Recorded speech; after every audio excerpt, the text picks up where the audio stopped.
Confere aí se entrou.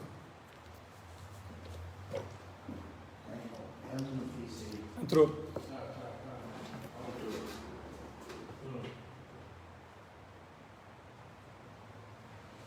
A gente tem que desligar essa luz aqui, está muito, muito claro.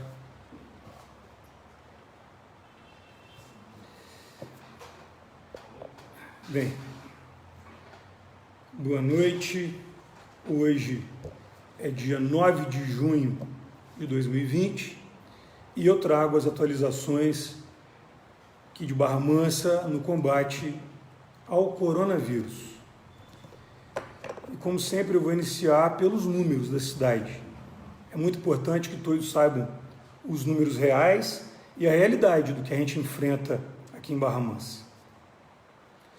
Hoje nós somamos 798 pessoas testadas, dos quais 253 são positivos. A última diferença diária, de ontem para hoje, nós tivemos um avanço de 8 casos, o que representa 3,29% de aumento diário de casos. Vale dizer isso porque o número de aumento diários é um dos balizadores para nós mantermos as atividades da cidade em funcionamento. Nós estamos bem abaixo do limite acordado. Nós temos 629 pessoas que testaram negativo. Temos hoje 15 pessoas suspeitas que fizeram o teste rápido, que deu negativo e que ainda assim nós entendemos que é necessário que as tratemos como casos suspeitos para que eles não sejam um falso negativo e que venham contaminar outras pessoas. Lamentavelmente, nós somamos 22 óbitos. São 22 pessoas que sucumbiram à doença com comorbidades, com outras doenças, mas que, no final das contas, foram vitimizadas tendo Covid. E nós temos também 173 pessoas curadas. Com relação aos números de ocupação hospitalar, nós temos de CTI 7 pessoas na Santa Casa, ninguém na UPA do centro, ninguém no centro de triagem e tratamento do Covid e ninguém no Hospital da Mulher. Isso representa 67% de leitos disponíveis. Nos leitos clínicos, nós temos 14 pessoas na Santa Casa, ninguém na UPA do centro, 5 pessoas no centro de triagem e tratamento do Covid e ninguém no Hospital da Mulher, o que representa 68% também de leitos disponíveis. Com relação aos respiradores, nós temos 5 respiradores sendo utilizados na Santa Casa, o que nos dá 84% de respiradores disponíveis. Isso demonstra que a estrutura que nós criamos, ela é adequada e ela tem capacidade de atender pessoas. Nós vemos, Brasil afora, filas ainda de pessoas esperando pela oportunidade de ter um leito para serem tratadas. E graças a Deus, com muito trabalho, nós temos em Barra Mansa uma capacidade muito boa ainda de recebermos muitas pessoas que venham a ter necessidade. A gente pede a Deus que isso não seja necessário, mas temos a disponibilidade, o que é essencial para nos dar a tranquilidade. Eu sempre digo isso, eu sou pai, eu sou filho, eu sou neto, eu tenho pessoas que podem vir a ficar doentes e precisam dos leitos. E nós todos vamos utilizar a mesma rede. E é fundamental que tenhamos a tranquilidade, eu tenho essa tranquilidade no coração, por termos capacidade de atender. Hoje, um pouco diferente das outras lives, eu selecionei algumas perguntas que são muito recorrentes e eu quero responder essas perguntas porque eu acho que vão esclarecer muita coisa para muita gente. Primeira pergunta: comércio continua funcionando?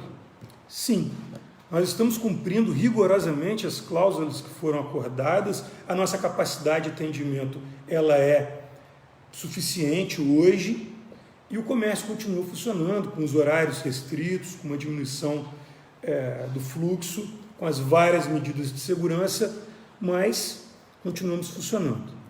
Segunda pergunta recorrente é com relação ao transporte público. Nós tivemos vários momentos de problemas com ônibus lotados. Vamos entender a complexidade disso.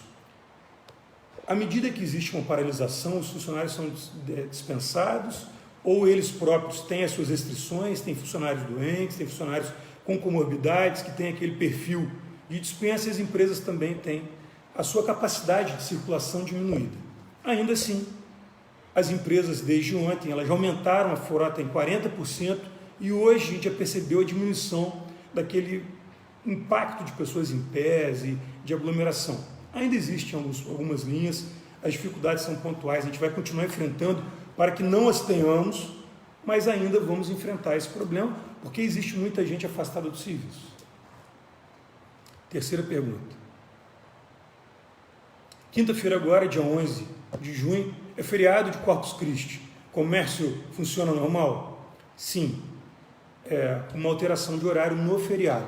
Como os bancos não vão funcionar, então pela manhã a gente não tem expectativa de ter filas de bancos, o comércio vai poder funcionar de 8 às 14 horas, foi um pedido das entidades representativas do comércio.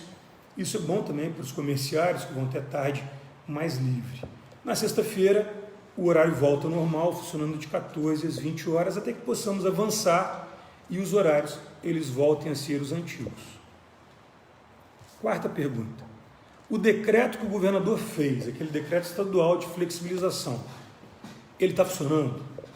Aí eu quero fazer aqui um histórico rápido para as pessoas que não acompanharam entenderem. O decreto é o 47.112, do dia 5 de junho, que foi de sexta para sábado. E ele flexibilizava várias atividades. Por exemplo, autorizou o esporte ao ar livre, os treinos dos times de futebol, eu sei que tem muita gente, muito flamenguista, doido para ver o Mengão voltar a jogar. Os treinos de futebol voltam, o funcionamento do Detran volta, bar e restaurante passa a poder funcionar com 50% da lotação. E a feira livre para venda de gêneros alimentícios também pode funcionar. O artigo 8º desse decreto, ele libera a atividade religiosa, com várias regras de restrição necessárias para a segurança. Pois bem, esse foi o decreto que o governador fez. E aí houve uma ação do Ministério Público Estadual que conseguiu uma liminar, suspendendo a validade desse decreto. Essa liminar foi ontem, então esse decreto ele não passou a ter, de vigorar imediatamente. Contudo, hoje, por volta das 16, 17 horas, o presidente do Tribunal de Justiça cassou essa liminar. Então esse decreto estadual ele volta a funcionar amanhã. A pergunta seguinte é, então em Barra Mansa pode voltar a funcionar tudo a partir de amanhã? Ainda não, porque nós temos uma decisão judicial aqui que nos sujeita a regras específicas aqui na nossa região, Barra Mansa, Volta Redonda e Pinheiral. Hoje nós teríamos uma reunião com o Ministério Público que foi cancelada em função daquela liminar. Como a liminar caiu, essa reunião foi marcada para amanhã e eu tenho uma grande expectativa de que nós façamos um acordo amanhã para que haja alguma flexibilização e que nós possamos sim ter o funcionamento das atividades. Então, bar e restaurante pode funcionar? Ainda hoje não, mas eu creio que com esse novo acordo que nós acreditamos que será feito amanhã, essas atividades possam voltar e muita gente está desesperada se o seu negócio vai quebrar, se vai ter que mandar mais funcionários embora, se isso deve acontecer ou não.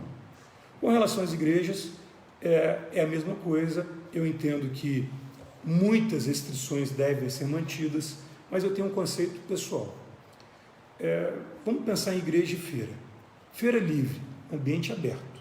As feiras de Barra Mansa, está certo que na Vila Nova no domingo ainda tem uma certa aglomeração, mas são feiras em locais abertos. A fila do mercado é menos arriscada do que a feira livre? Eu penso que não. Eu penso que a feira livre gera menos risco do que o ambiente do mercado, que é confinado, fica dentro de um prédio. Eu penso que é necessário que os nossos feirantes, que muitos deles produzem aqueles alimentos que eles vendem, que eles possam vender, porque efetivamente essas pessoas estão passando aperto. E eu penso que lá não tem o risco que tem também dentro do mercado. Então, se o mercado pode, é uma atividade essencial, eu também entendo, como o decreto do governo do Estado colocou, que a feira livre também é essencial por vender alimentos. Pois bem, as igrejas. Igreja gera mais risco do que, por exemplo, a fila do banco? Eu também penso que não. A fila do banco é necessária, as pessoas têm que fazer sua atividade bancária, mas se a igreja funcionar com todo o regramento, a igreja não vai gerar mais risco do que os mercados ou os bancos. Então, é necessário que nós tenhamos a atividade religiosa, a manifestação religiosa, que dá um amparo espiritual às pessoas, sim, mas é claro, desde que sejam cumpridas todos aqueles critérios e rigorosas regras que foram estipuladas. Eu acredito que isso possa acontecer. Muita gente me pergunta, mas eu tenho que ficar em casa? Olha, você tem que tomar as medidas de precaução, a utilização da máscara, da higiene, da asepsia com álcool gel, das várias medidas que já foram preconizadas em vários momentos. Sim, essas medidas devem ser mantidas, e eu digo que por um longo tempo, isso não vai acabar tão cedo, por mais que gradativamente nós voltemos às atividades de uma forma próxima àquela que nós vivíamos no passado. Então é necessário que se faça isolamento aquelas pessoas, isolamento mesmo, os idosos que têm problemas respiratórios, cardíacos, vasculares, os doentes renais crônicos, os diabéticos, aquele rol de pessoas que nós já sabemos que são vulneráveis e que as mortes mundo afora mostraram que são vítimas do coronavírus de uma forma muito mais contundente. Quinta pergunta. É verdade que a OMS, a Organização Mundial da Saúde, disse que o assintomático não contamina? Eu acompanhei muito isso de ontem para hoje. Ontem, uma pesquisadora, uma doutora que é chefe do programa de emergências da OMS, ela disse que é raro o contágio das pessoas assintomáticas. Faz algum sentido. A pessoa que está assintomática é aquela que tem uma carga viral menor, onde o seu corpo conseguiu reagir melhor à doença, onde a sua imunidade, por estar mais alta, ela conseguiu, o seu organismo reagir melhor. Então ela não manifestou sintoma, consequentemente a carga viral é menor e a contaminação que ela produz gera menos riscos. Isso faz sentido. Eu tenho acompanhado muitos estudos que demonstram isso. Por outro lado, hoje, o chefe dela, que é o diretor do serviço do programa de emergências, ele já disse o seguinte: olha, nós estamos absolutamente convencidos de que o assintomático ele também contamina, nós não sabemos o como nem o quanto, mas contamina. Então, se a pessoa testou positivo, mesmo que não tenha sintomas, ela deve fazer isolamento sim. E isso hoje foi deixado claro pela OMS. Sexta pergunta. As obras, os serviços da prefeitura estão parados? Não. Hoje, por exemplo, eu acompanhei vários serviços. Ontem nós iniciamos um serviço na Coringa, que é na rua Espírito Santo, uma rua que tem um problema de drenagem grave, antigo, um problema de rede de esgoto, e, consequentemente, o pavimento praticamente não existe. Esse serviço estava programado e dentro da nossa programação, com toda a limitação que nós estamos enfrentando, pelo fato de estarmos com uma equipe diminuída, porque tem muita gente afastada, nós iniciamos o serviço. Hoje eu também estive no Colégio Marcelo Drabble, onde nós iniciamos a reforma das salas de aula, os corredores, instalação elétrica, substituição das iluminações por iluminação de LED, para dar uma qualidade melhor para os alunos e aproveitando esse momento onde as crianças não estão na escola, porque a escola está paralisada. Então a gente está agilizando ali o serviço, a equipe está trabalhando para caramba, está ficando muito bonita a escola. Eu, inclusive, postei algumas fotos mais cedo dessa visita que nós fizemos. A escola vai ganhar ali um pátio novo, uma área de recreação para as crianças, além, é claro, dessas reformas que eu já falei, das salas de aula, da iluminação e da elétrica. Também estive na Água Comprida, onde a gente está cobrindo lá a quadra, fazendo uma obra grande, uma arquibancada nova. Vai ter uma intervenção na praça para melhorar aquela área de convivência da Água Comprida, que é uma área muito utilizada. Ali acontecem grandes eventos, eventos esportivos, eventos religiosos. Lá tem a Folia de Reis no início do ano, e é um evento que aglomera ali 4.000 pessoas e que demanda realmente uma estrutura mais adequada. E está ficando linda a quadra. Eu fiquei muito feliz com o que eu vi hoje. Nós também temos quadras sendo construídas no Nova Esperança, ali no loteamento Cristina Alves, conhecido como Sem Terra, uma quadra que era um sonho antigo, a gente está tocando aquela obra. Lá no Jardim Redentor tem uma outra quadra sendo construída numa área que não tinha qualquer tipo de área de recreação para as crianças. Tem a Praça da Vista Alegre, que foi uma obra que a gente discutiu com a comunidade. A praça vai ser totalmente reformada, vai ter parquinho novo, vai ter uma quadra agora, uma área de convivência, e a recuperação daquela praça que é tradicionalíssima, a Praça da Festa 1º de Maio. Eu também estive na semana passada, lá no Santa Rita de Fátima, onde nós estamos reformando totalmente o postinho, a obra está sendo tocada. Existem mais algumas obras que a gente está iniciando, lá no Monte Cristo, aqui no CREMEB do Ano Bom, onde nós teremos uma unidade de saúde agora do bairro Ano Bom, que é um dos bairros mais populosos da cidade, que não tinha uma unidade de saúde da família, e agora nós teremos. Outros 2 postos, isso é muito bacana, eu vou falar aqui em primeira mão. A gente está preparando um posto para o Santa Maria II, que é um bairro imenso que não tinha posto de saúde, e também para o Nova Esperança, que é outro bairro que utilizava o postinho ali do São Luís, tinha que atravessar a pontinha. Agora a gente vai ter um posto de saúde no Nova Esperança. O Recanto do Sol, a gente está finalizando o campinho, que é ali entre o Recanto e o Cajueiro, e no Parque da Cidade a gente está concluindo 2 campos de vôlei de areia, um campo de futebol de areia, uma área de convivência, vai ter churrasqueiras e tal, para a população poder utilizar no final de semana. Os campos vão ser iluminados, a gente já tem lá um campo de grama sintética, uma praça de skate. E eu tenho um sonho de transformar aquilo ali numa grande área de lazer, que em função desses vários problemas que nós vimos enfrentando aí nos últimos tempos, não conseguimos concluir. Mas a gente está avançando e ali vai ter uma área aí pelos próximos 30 dias, talvez, sendo concluída. Semana passada a gente entregou aquela quadra linda que ficou lá no Parque Independência, estive lá com o Diego, com a Associação de Moradores. Ficou muito bacana, um projeto que era um sonho do então vereador Marcelo Cabeleireiro, que se tornou deputado, mora no bairro, e a gente está concluindo aquela área. Pintura da cidade, acho que a maioria das pessoas já deve ter percebido, quem está sendo na rua, a cidade está sendo toda pintada, sinalizada, tinha tempo que precisava, a gente está fazendo isso a quente, a pintura quente, que é durável, tem qualidade, vai ficar muito bacana. A gente também está tocando a obra dos laboratórios de ciências das escolas. Algumas pessoas devem ter visto ano passado, nós inauguramos 6 laboratórios, a intenção desse ano nós inaugurarmos mais 20, que já foram comprados, e aproveitando esse período aí de paralisação também para implementarmos esses novos laboratórios, que fazem uma diferença tremenda na aprendizagem dos nossos alunos que não tinham a oportunidade de experimentar a ciência dentro de um laboratório, e que, eu digo a vocês, sem sombra de dúvida, os laboratórios que foram inaugurados são melhores do que muitos laboratórios de escola privada, que tem lá recursos e equipamentos que poucas escolas têm. Está ficando muito bacana e a gente vai levar isso a mais 20 escolas agora. A próxima pergunta seria: e quando voltam as aulas? Bem, a resposta que eu tenho é quando for seguro para as nossas crianças.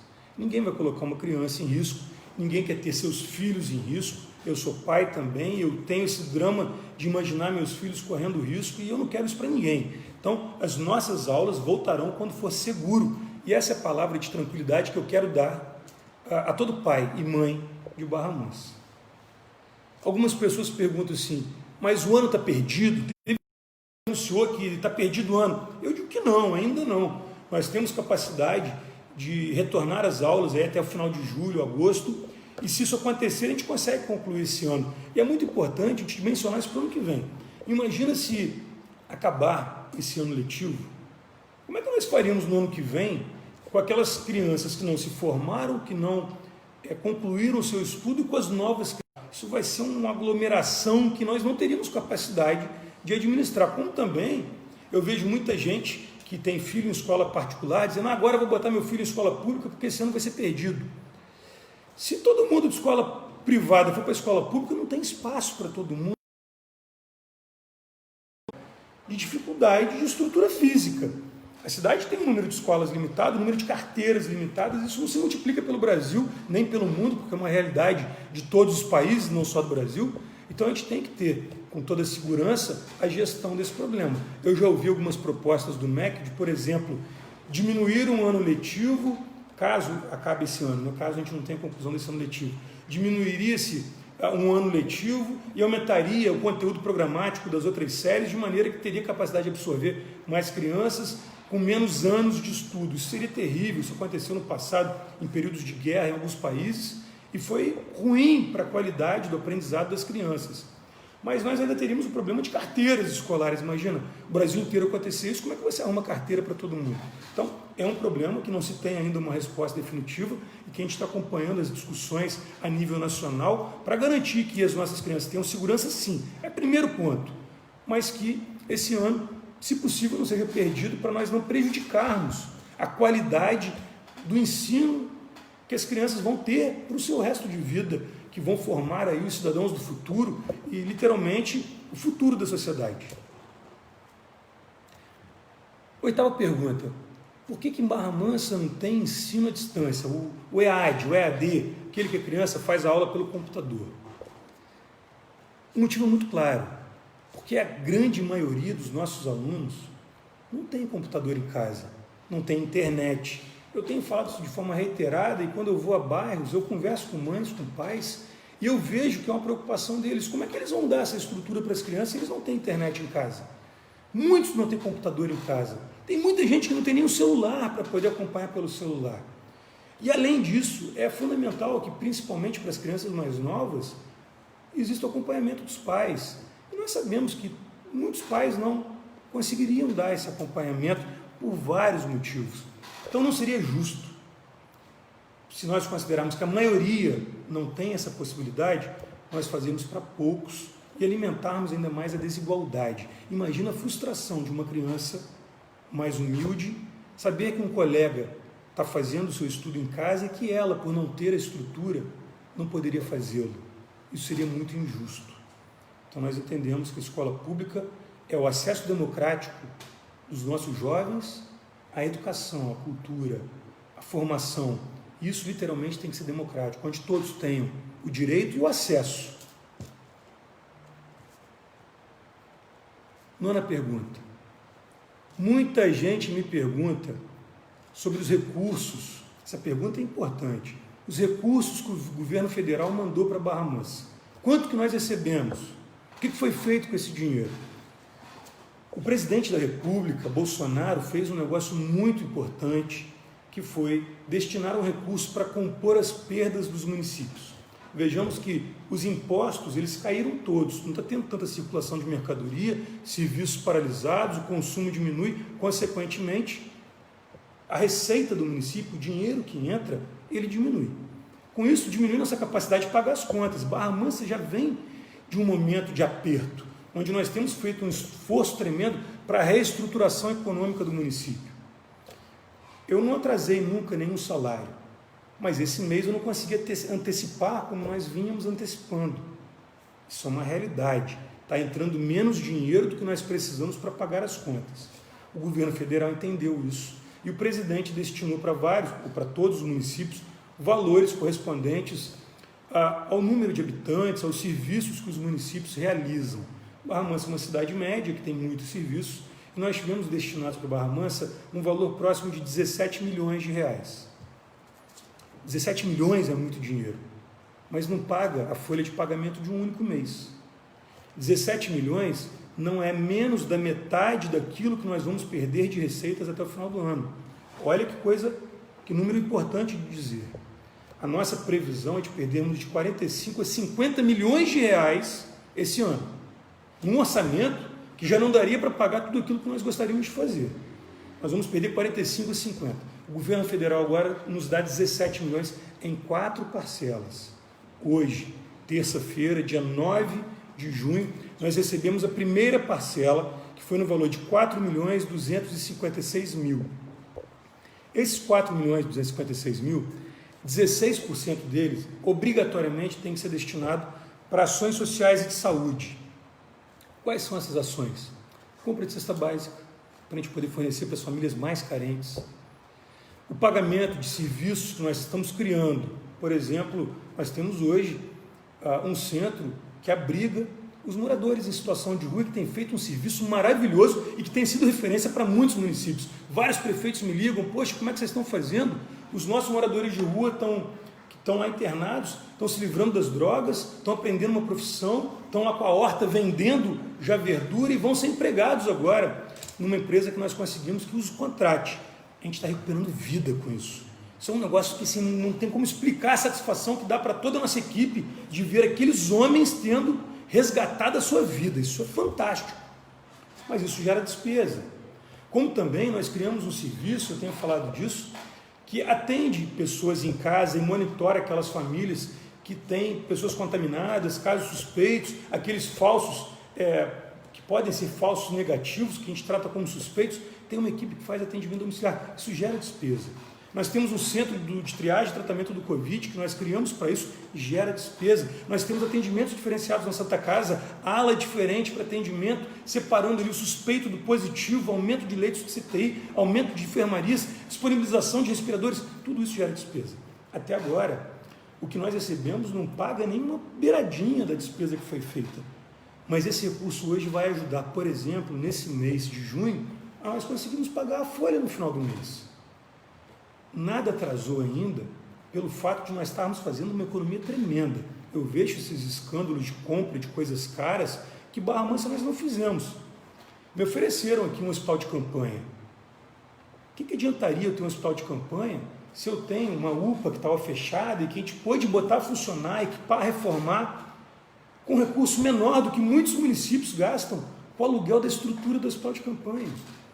Nós estamos fazendo os investimentos com respeito ao dinheiro público, com responsabilidade, de maneira que aquilo que for investido sirva de legado para o futuro. Então, quando nós estruturamos a rede de saúde, uma rede que atende 19 municípios, é importante dizer isso, são 19 cidades que nós atendemos, não é uma cidade, são 19.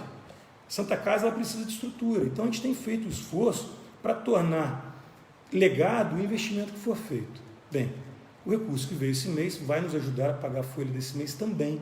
E isso nos dá uma tranquilidade, porque se a folha de pagamento da prefeitura não for paga, os nossos mais de 5 mil funcionários aposentados, eles deixam de gastar no comércio, isso gera impacto no comércio, gera desemprego também no comércio. Isso é toda uma cadeia produtiva onde o funcionário ele tem uma importância na geração de emprego da cidade quando ele circula e movimenta a renda.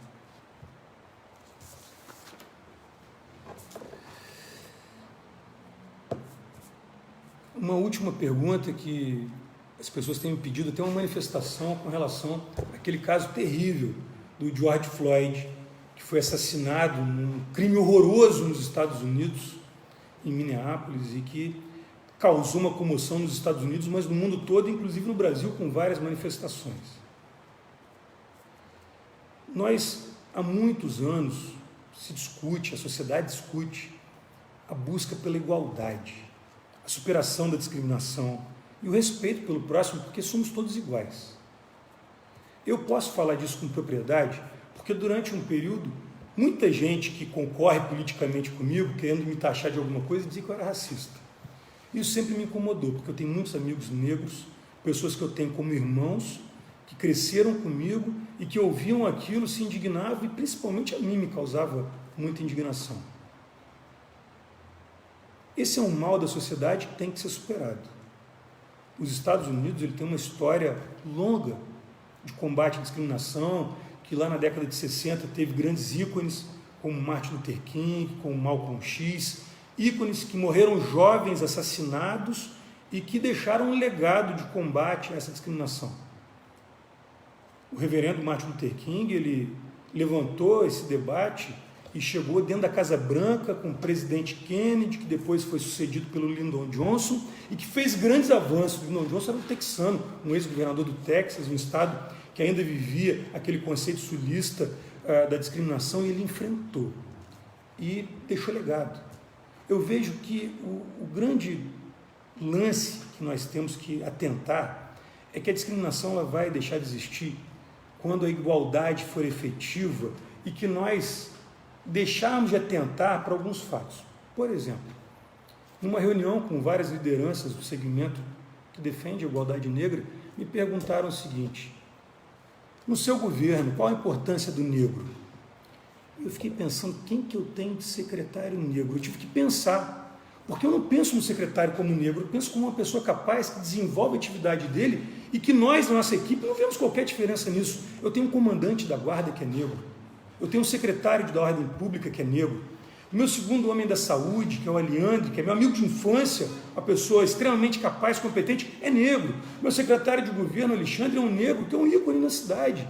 O Alexandre é um cara que se construiu, aquele meio de self, mas que fez a história dele de sucesso, sabe? O Alexandre é um cara que tem projeção nacional, a empresa dele, e é negro. E qual a diferença da cor da pele? O que faz a diferença é a competência, a dedicação que essa pessoa, independente da cor da pele, ela alcançou.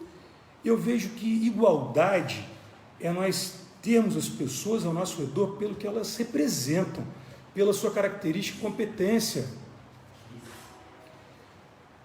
Então, a gente tem avançado da forma como deve ser. Eu sei que muita gente pergunta, mas é só isso? Eu digo que não. A pessoa que eu tenho ao meu lado no governo, a pessoa que eu escolhi para caso eu morra, assumir o governo, quem eu convidei para ser minha vice, é uma mulher, professora, negra, mãe, que é a professora Fátima. E o grande valor da Fátima não está na cor da pele, está em ela ser um ícone que representa a vitória de uma mulher competente, que venceu pelas suas características, qualificação, sabe? Isso é algo fantástico. Eu vejo que é isso que a gente tem que ressaltar. Se nós tivermos que falar do que é combater efetivamente a discriminação, nós falamos de igualdade, mas de forma efetiva. É nós termos do nosso lado pessoas que nós cremos pela sua competência, independente da cor da pele. Então eu vejo que o que aconteceu com o George Floyd foi uma atrocidade e que sirva num novo momento como um marco para o futuro de um momento que tem que definitivamente ser superado. E que isso esteja nos corações e mentes de forma sincera, verdadeira, efetiva. E que aí sim nós vamos avançar. Problemas nós temos muitos, dificuldades nós temos inúmeras, mas a vontade de vencer ela é muito maior. Eu digo a você que por mais difícil que seja esse momento, está nos ensinando muita coisa.